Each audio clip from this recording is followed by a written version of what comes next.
तर वर्तमानपत्राच्या विशेष बुलेटिनमध्ये सुरुवात करूयात महत्त्वाच्या लोकसत्ता वर्तमानपत्रातली महत्त्वाची बातमी। मुंबई संवादातली महत्त्वाची बातमी आहे। मुंबईवर पाणी कपातीचं संकट आता आलेलं आहे। भातसा आणि ऊर्ध्व वैतरणा धरणातील राखीव साठ्यातील पाणी ही मिळण्याची शक्यता मावळल्यामुळे मुंबई महापालिकेने आता पाणी कपातीचा प्रस्ताव तयार केलाय।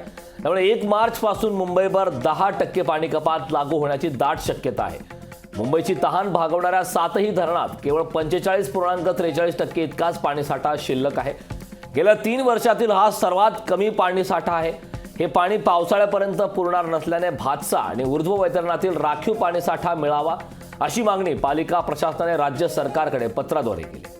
अगदीच खरं तर मुंबईकरांसाठी ही महत्त्वाची बातमी म्हणावी लागेल, कारण आता मुंबईकरांना पाणी कपातीच्या संकटाला सामोरं जावं लागू शकतंय। यानंतर आपण पुढची महत्त्वाची बातमी पाहूयात। अर्थातच महाराष्ट्र टाइम्स या वृत्तपत्रातील अत्यंत महत्त्वाची बातमी आहे।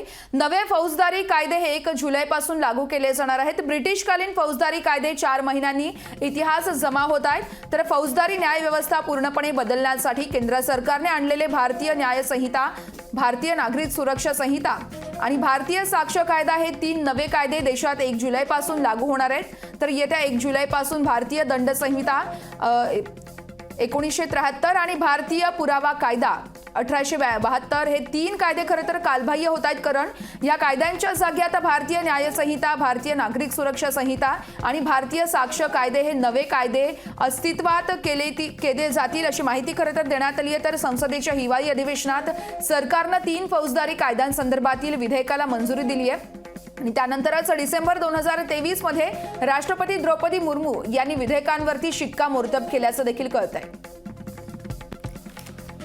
वळूयात पुढील महत्त्वाच्या बातमीकडे। गुजरात समाचार मधली ही बातमी आहे। 22 वर्षांनी आता राजकोटच्या मतदारांनी 45,000 मतांनी मोदींचे राजकीय भविष्य घडवले होते। पंतप्रधान नरेंद्र मोदी आणि राजकोटसाठी उद्याचा दिवस हा खास आहे। आजपासून बरोबर 22 वर्षापूर्वी नरेंद्र मोदी हे संघटनेतून निवडणुकीच्या सक्रिय राजकारणात आल्यानंतर राजकोट 2 मधील पहिली निवडणूक त्यांनी लढवली। उद्या ते पुन्हा राजकोटला येतील आणि तब्बल 48,000 कोटी रुपयांची विक्रमी विकास कामे भेट देतील। ते 2014 पर्यंत गुजरातचे मुख्यमंत्री आणि त्यानंतर 10 वर्ष सर्वोच्च पंतप्रधानपदी राहिले।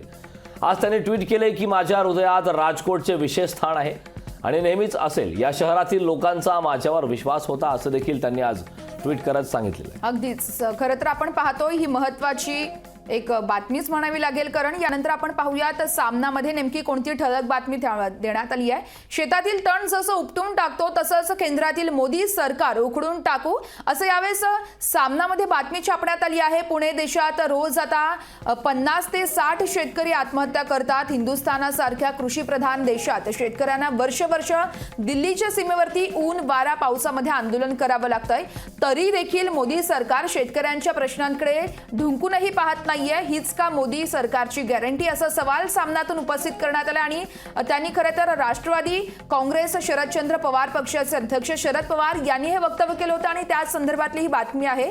शेतकरी शेतातून ज्याप्रमाणे तण उपटून फेकतो त्याचप्रमाणे आगामी निवडणुकीत मोदी सरकार उखडून टाकू असा निर्धार देखील यावेळेस शरद पवार यांनी व्यक्त केल्याचं पाहायला मिळतंय। करण नक्कीच खरं तर शेतकऱ्यांचा प्रश्न अद्यापही प्रलंबित आहे। त्यावरती काय तोडगा निघतं का हे पाहणं महत्त्वाचं आणि याच दरम्यान विरोधी पक्षांच्या वतीनं टीका होणं स्वाभाविक आहे। वळूयात पुढील बातमीकडे। टाइम्स ऑफ इंडियाची महत्त्वाची बातमी आहे।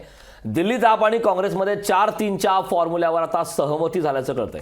काँग्रेस आणि आप यांनी लोकसभा निवडणुकीसाठी दिल्लीचे मुख्यमंत्री अरविंद केजरीवाल यांच्या पक्षाचे राष्ट्रीय राजधानीत 3 ते 3-4 असे विभाजन केल्याची घोषणा केली आणि या 2 दीर्घ काळातील जागा वाटपावरील सस्पेन्स आता दूर केलाय। दिल्ली, गुजरात, हरियाणा, गोवा आणि चंदीगडमध्ये युतीचा भाग म्हणून संयुक्तपणे निवडणूक लढवण्याचा निर्णय जाहीर करण्यासाठी दोन्ही पक्षांच्या नेत्यांनी शनिवारी शक्ती प्रदर्शनात एकत्र आले। तथापि पंजाबमध्ये ते सर्व 13 जागांवर स्वतंत्रपणे लढण्याच्या त्यांच्या भूमिकेवर ठाम राहतील।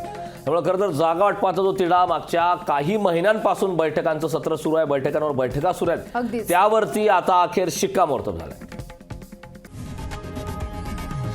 लोकशाही मराठी ऐका, पहा, जागरूक रहा।